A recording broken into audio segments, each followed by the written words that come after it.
আজকে করে দেখাবো খাসির মগজ ভুনা। Hello viewers, welcome back to my YouTube channel. This is Seema from Seema's blog and cook.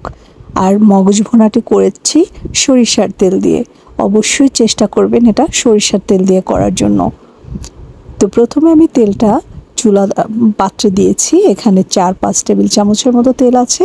তার মধ্যে এলাচ, দারুচিনি এবং তেজপাতা, গরম মশলা দিয়েছি।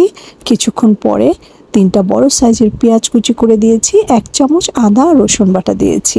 আর গুঁড়া মশলার মধ্যে হলুদের গুঁড়া, মরিচের গুঁড়া আর জিরা এবং ধনিয়ার গুঁড়া। এই হচ্ছে মশলা। মাথার মগজ যদি একটা হয় আরও কম মশলা যাবে, যদি 2টা হয় এরকম দিলেই চলবে। আর যদি আপনার 3-4টা হয় সেক্ষেত্রে পরিমাণটা কিন্তু বাড়িয়ে কমিয়ে দিবেন। আমি মশলাটা কিন্তু তেলের মধ্যে একটু ভেজে নিচ্ছি। কিছুক্ষণ পরে আমি একটু পানি দিয়ে এবার নাড়াচাড়া করে ঢাকা দিয়ে দিব।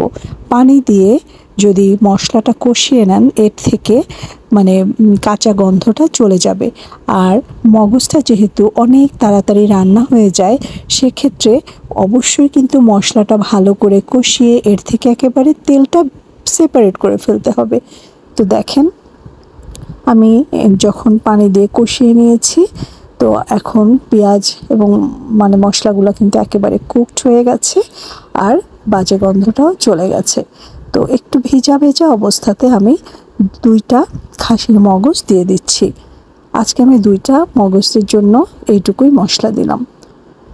বন্ধুরা, খাসির মাথা কেনার সময় কিন্তু মগজটা দেয়। অনেকে মাথার মাংসের সঙ্গে মগজটা রান্না করে ফেলেন, সেটারও ভিডিও আমার চ্যানেলে আছে, দেখে নিতে পারেন।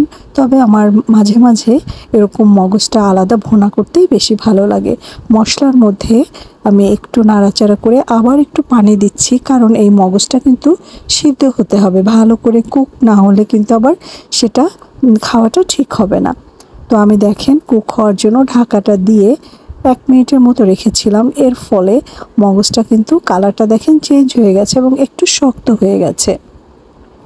আপনারা চাইলে কিন্তু এখানে মগজটা একেবারে ঘেটে ভেঙে ভেঙে রান্না করতে পারেন, সেটা মশলার সঙ্গে মিশে যায় এবং আমরা ওইরকম সাধারণত হোটেলে খেয়ে থাকি।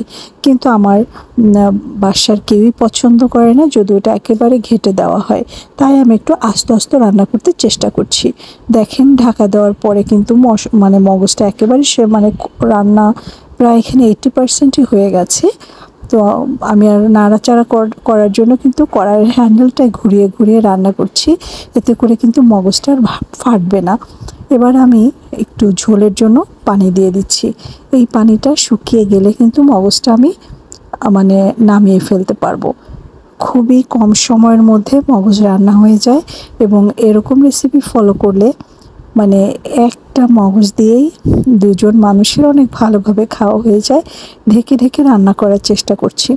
তবে ঢাকাটা যদি একটু ছিদ্র থাকে বা যদি ছিদ্র ছাড়া ঢাকা হয়, একটু হালকা ফাঁকা করে রাখবেন। যদি পুরাটা বন্ধ করে দেন সেক্ষেত্রে কিন্তু মগজটা ভেঙে যায়। আপনারা যারা এরকম আস্ত রান্না করতে চান, আমার মতো রেসিপিটি হুবহু ফলো করলে এর স্বাদটাও কিন্তু ভালো লাগবে। আপনারা চাইলে আরও বেশি পানিটা শুকিয়ে ফেলতে পারেন, কিন্তু আমার ঠিক এরকমই ভালো লাগে। এই তো হয়ে গেছে মগজ ভুনা। খুব বেশি সময় লাগেনি, ঢেকে রান্না করাতে আরও তাড়াতাড়ি হয়ে গেছে আর দেখতেও বেশ লোভনীয় হয়েছে।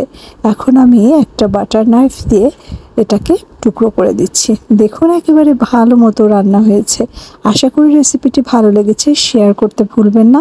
আমার চ্যানেলটিকে পাশে থাকার জন্য আপনাদেরকে ধন্যবাদ জানাচ্ছি। লাইক এবং কমেন্টস করবেন। আজকে বিদায় নিচ্ছি। সবাই ভালো থাকবেন। ধন্যবাদ। টাটা।